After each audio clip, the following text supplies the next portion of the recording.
Gabe Davis would be a terrible free agent signing for the Tennessee Titans, but he's not the only one. I'm going over my worst free agent fits on today's edition of the Locked On Titans podcast. Let's get it.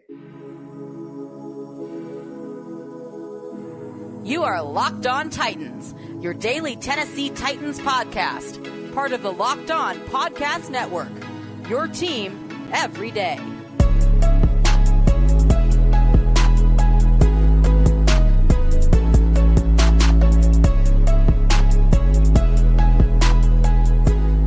Welcome to the Locked On Titans podcast. I am your host, Tyler Rowland. Titans fans, today's edition of the Locked On Titans podcast is brought to you by FanDuel. Make every moment more. Right now, new customers get $150 in bonus bets with any winning $5 bet. That's $150. If your bet wins, visit FanDuel.com/LockedOn to get started. We talk a lot about the best free agent fits for the Tennessee Titans, but there are some terrible ones out there as well. So I'm going to go over the free agents to avoid at wide receiver, at offensive line, at the other positions as well before we dive into it. Thank you for making the Locked On Titans podcast your first listen each and every day. Remember, Monday through Friday, Tennessee Titans content all year round, always for free. Make sure that you get subscribed, stay subscribed to the number one Tennessee Titans podcast in the world. Shout out to my everydayers out there tuning in Monday through Friday. If you aren't an everydayer, you need to be one. Let me know who you guys are down below and throw a thumbs up on the video as well. The show is always free. All I ask for in return is the press of a button. On tomorrow's show, we're going to look at some guys who could be cut by other teams, who could make sense for some Titans. And football president Chad Brinker said that is a place where the Titans are going to look to get some value. So make sure that you tune into that, because there's probably a lot of guys on that list that will end up on the team. But today, again, we're looking at free agent fits for the Titans that do not make sense. And I kind of picked out some of the names that I hear a lot from Titans fans that I just do not understand. Number one being Gabe Davis from the Buffalo Bills. Look, I will say this up front. I see the size. You know, he's 6'3", 6'4", big-bodied guy. He is more of a downfield threat, a guy who could just run down the field, jump over top of people and get it. I understand that. But he's had drop issues in the past. He doesn't give you anything in yards after catch. I saw somebody call him a good yards after catch option. He's been near the bottom of the NFL in yards after catch every year of his career. He only had 180 yards after catch last year, and he was barely in the top 100. So he's not a yards after catch guy. And here's what it comes down to. Gabe Davis is an okay player. He's fine. You know, I'd give him a C+, a B-, maybe a B. But he's going to be commanding $12, $14 million a season over a 3-year deal. There is no way that I'm paying that. The Titans are paying $17 million for DeAndre Hopkins. Okay? There's DeAndre Hopkins' average annual value. It was 2 years, $26 million. That's $13 million. You're telling me that you're going to pay the same price for Gabe Davis that you're paying for DeAndre Hopkins? To me, Gabe Davis is a $6-7 million wide receiver. I'm not paying double that. It just doesn't make any sense for me for the Titans to go out and do that. I know that the Titans need help at wide receiver, but you don't owe that much of an overpay for a guy who is just okay. You know what I mean? It doesn't make a lot of sense for me. Like, a good example is last year. And I will admit, I was wrong on this player. I got it wrong. I thought that Allen Lazard for $10 million would make sense. Allen Lazard ended up getting $11 million a season and is simply not worth that. He is a $5-6 million player. You know what I mean? So to me, Gabe Davis isn't much different. All right. Yes, he's got the downfield ability. He's got the size, but I'm just not paying over $10 million, 12, 13, $14 million for Gabe Davis. I'm just not. So it doesn't make any sense to me to pay that much for Gabe Davis. Similarly, Darnell Mooney is a guy who I see a lot of Titans fans saying, oh, why would we pay? In free agency, you have to pay a premium for players. That is why it's so important to build through the draft. Okay, that's why it's so important, because in free agency, just in nature, you are going to pay more for that player than they're probably worth. Why would the Titans pay for a C-level player like Darnell Mooney, who has missed 7 games in the last 2 years? Everybody thinks, oh, T. Higgins is injury prone. T. Higgins, all he does is get hurt. Well, T. Higgins has missed 6 games in the last 2 years. Darnell Mooney has missed 7. And when he does play, he's had 71 catches and 900 yards in 2 years. Why would the Titans pay $9, $10 million a year for Darnell Mooney?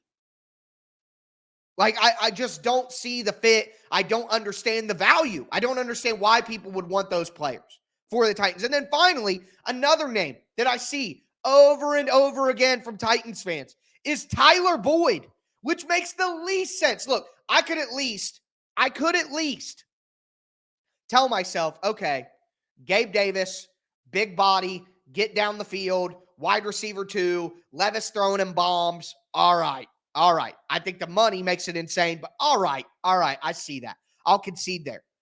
Darnell Mooney, speed guy, does have the ability to get open, especially intermediate, deep routes. He can get open. All right. I don't think he's worth the money, but I can see that. But Tyler Boyd makes 0 sense. Like, it's literally 0% on logicality. I don't think that's a word, but I'm making it up. Why would the Titans, who have DeAndre Hopkins, who plays well out of the slot, Treylon Burks, who needs more opportunities in the slot, Kyle Phillips, why would the Titans, with those 3 players on the Titans have players who can play in the slot. They need players who can play on the outside more. That's what they need. So why would they pay $8, $9, $10 million a season for a slot-only wide receiver? Tyler Boyd is a slot-only wide receiver. And he's 30 years old. So why would you pay nearly $10 million, $8 million on the low end, for a 30-year-old slot wide receiver when you have 3 guys already who play in the slot? What?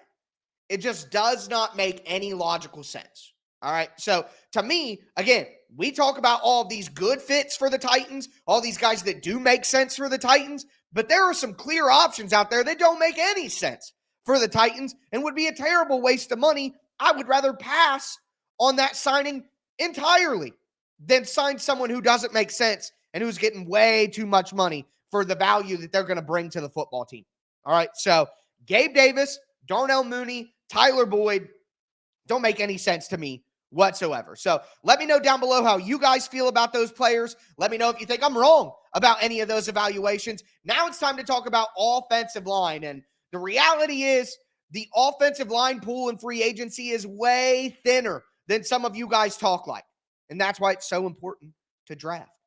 Okay? Draft and develop. That's how you win in the NFL.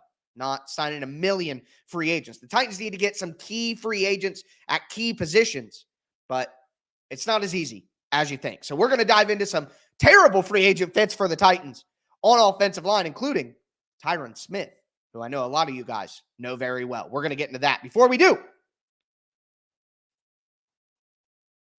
want to let you guys know that today's episode is brought to you by FanDuel Sportsbook.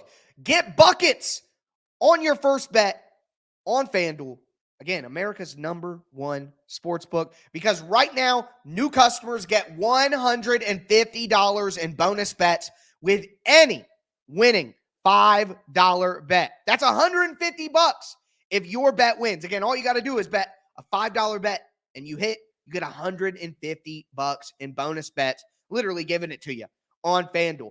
You can use those bonus bets or any of your regular money anyways on the spread, the money line, player props. They have same-game parlays. I love a same-game parlay. I put together a same-game parlay for every Lakers game. It's so much fun. But they even have live same-game parlays as well. So even if the game's already started, you could still get in on the action. Make sure that you visit FanDuel.com/lockedon and shoot your shot. FanDuel, official sportsbook partner of the NBA.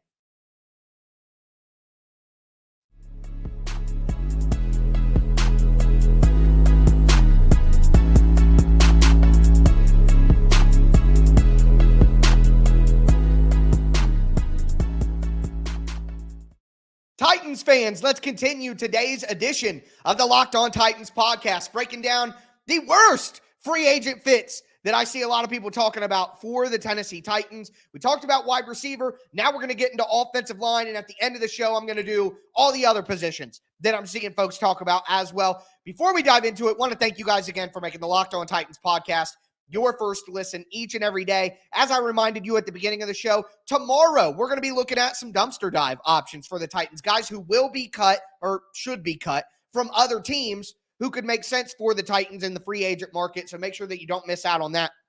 But do want to thank you guys again for making the Locked On Titans podcast your first listen Monday through Friday. Tennessee Titans content all year round, always for free. You're not going to beat that anywhere else. Make sure you get subscribed, stay subscribed. It's your team every day here on the number one Tennessee Titans podcast in the world. But with that being said, looking at offensive line, the worst free agent fits for me at the top of the list is Tyron Smith.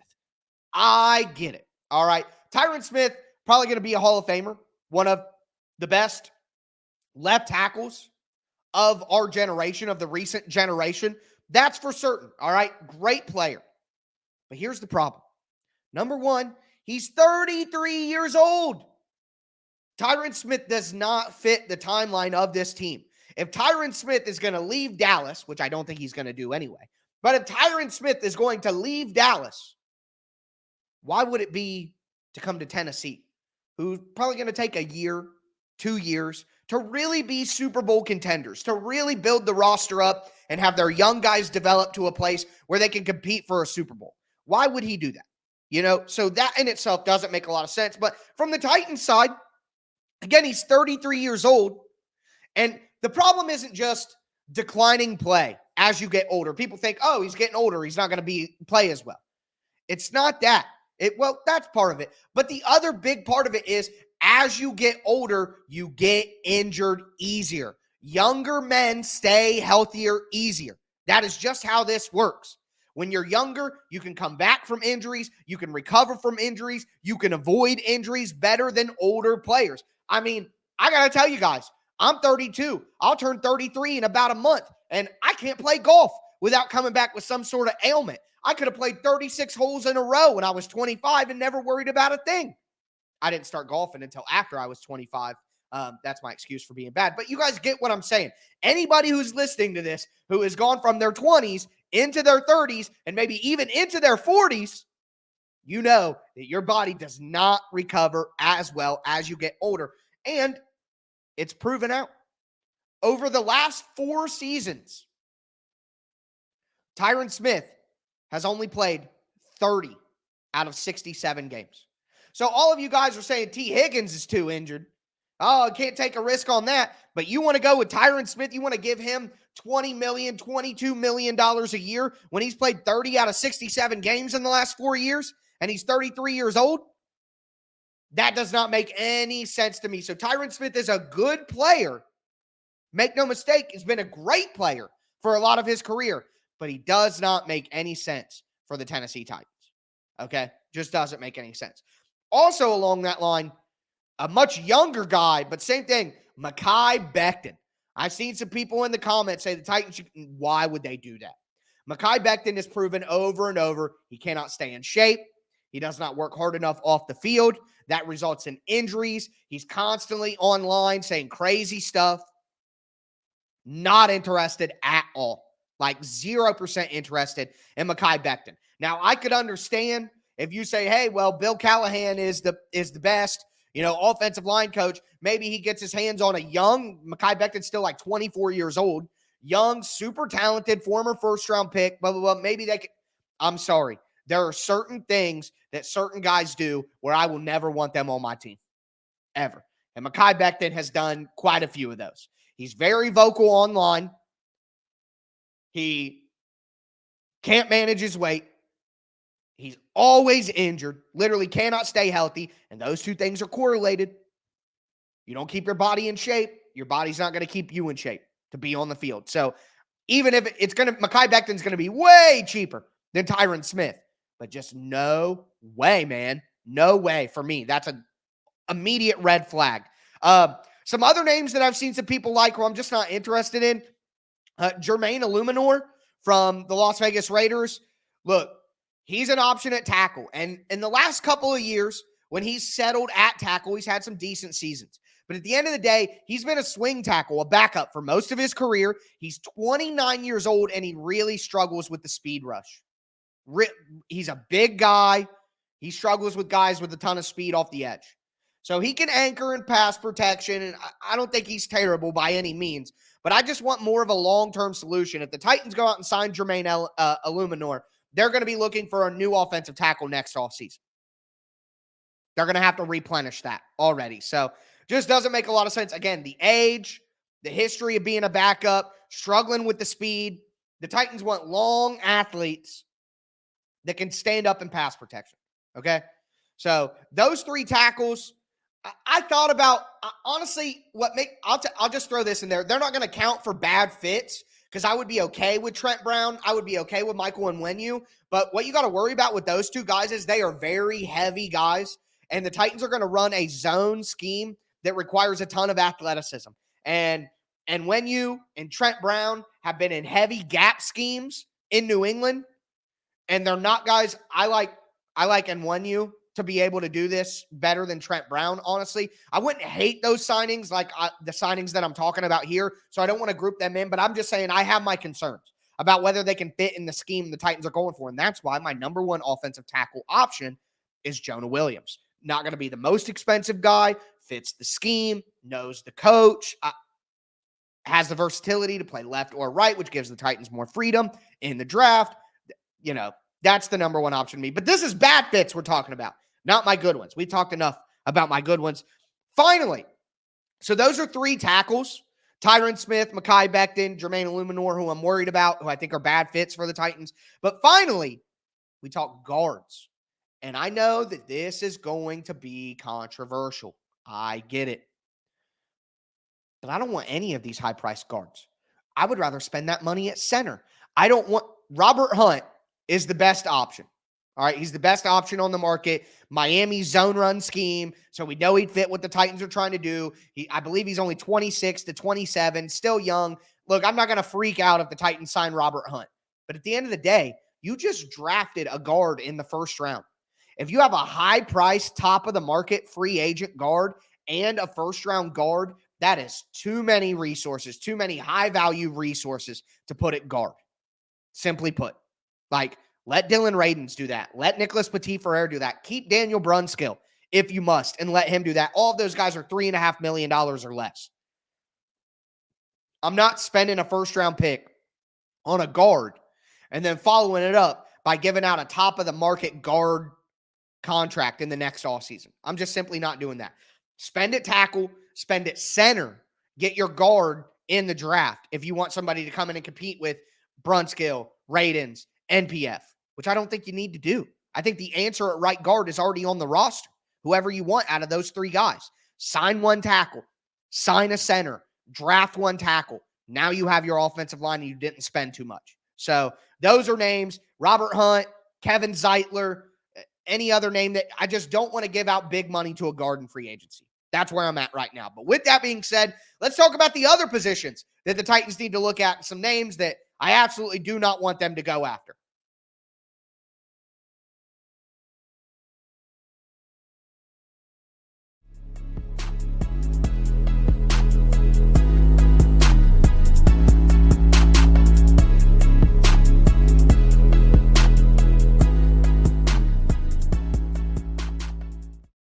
Titans fans, let's cap off today's edition of the Locked On Titans podcast. We talked about the worst free agent fits for the Titans at wide receiver and at offensive line, the two biggest positions of need for the Titans this offseason. But now we got to look at some other positions, like in the secondary, like on the defensive line, some other spots on offense, like running back, tight end. We're going to get into all of those to end the show. Before we do, though, do want to let you guys know that Locked On has launched the first ever national sports 24/7 streaming channel on YouTube, and it's now also available on Amazon Fire TV. That's right, Mom.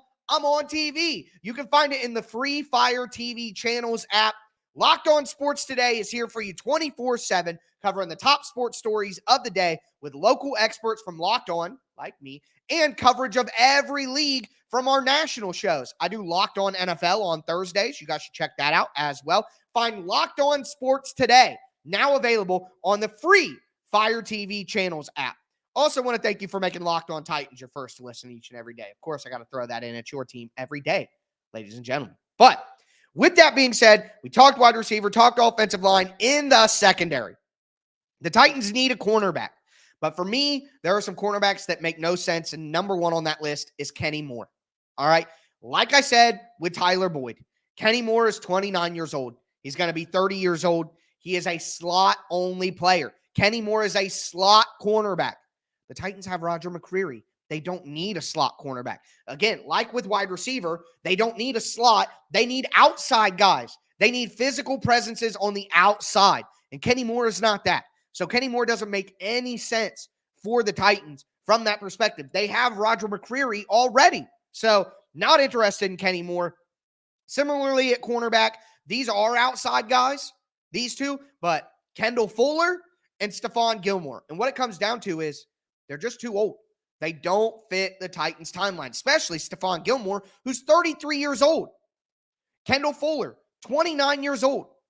If you're a team that is going for the Super Bowl this year, then yes, add some older players on value contracts who can maybe help get you over the top. I get that philosophy, but that is not where the Titans are at.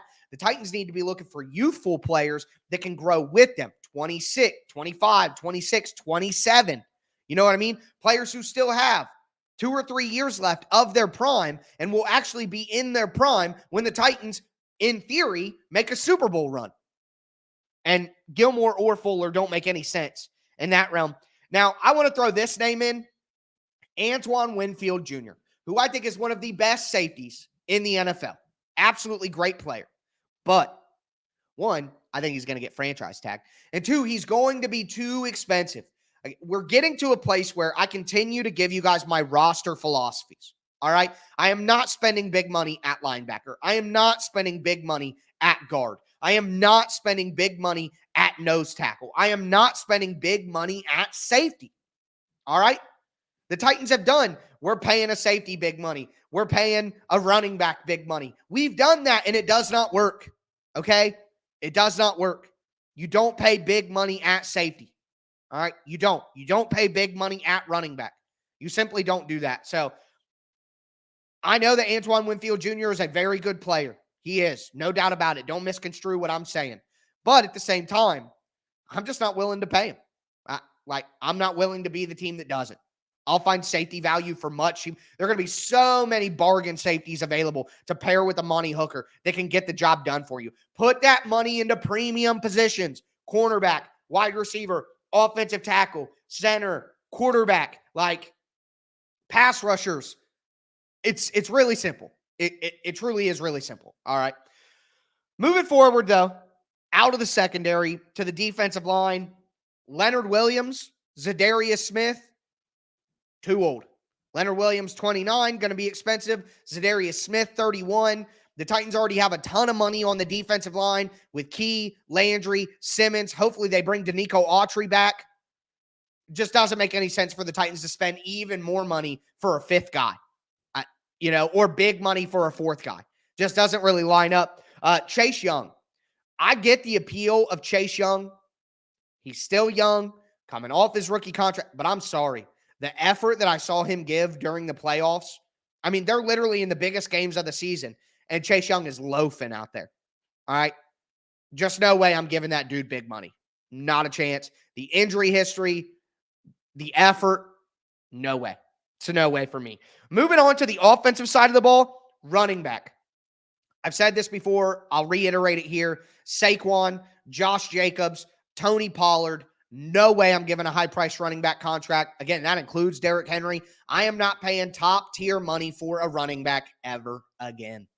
Ever again. It is too easy to find running back value. I will go back to the 2021 season where Derrick Henry broke his foot and was out for half a year. The Titans ran for just as many yards without Derrick Henry, with two guys off the couch in Foreman and Hilliard, as they did with Henry, because running the football is about the offensive line. It's not about the running back. All right. So not paying any of these running backs big time money. I think that's absolutely absurd. And at tight end, I'm not paying any of these guys.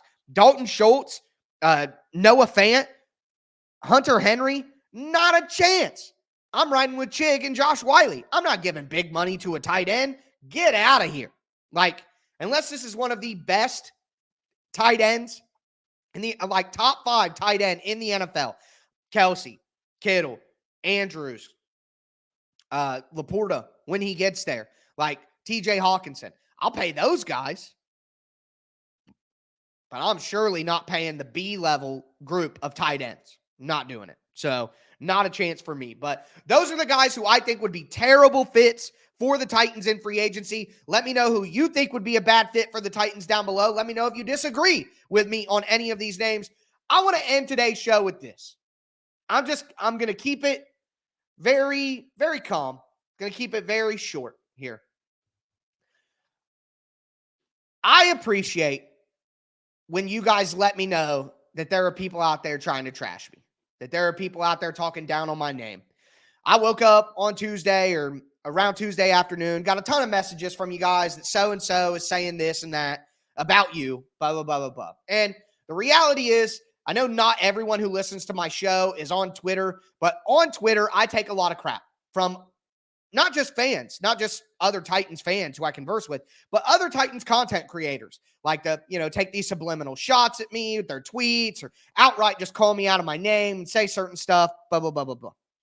Well, I just want to say that the reason that happens is because I am on top. I have the #1 Tennessee Titans podcast in the world.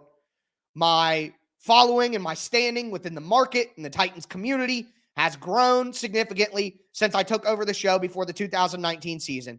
I am not from Tennessee, and the reality is having a guy who's from out of town, who just comes in out of nowhere and is more popular than you, it can't be easy to deal with. So while I appreciate that all of you guys let me know when this stuff happens, I just don't really care, because I'm going to keep doing me and keep doing things the way that I want to do them and try not to worry about everybody else taking shots at me, this and that, because I know why it's happening.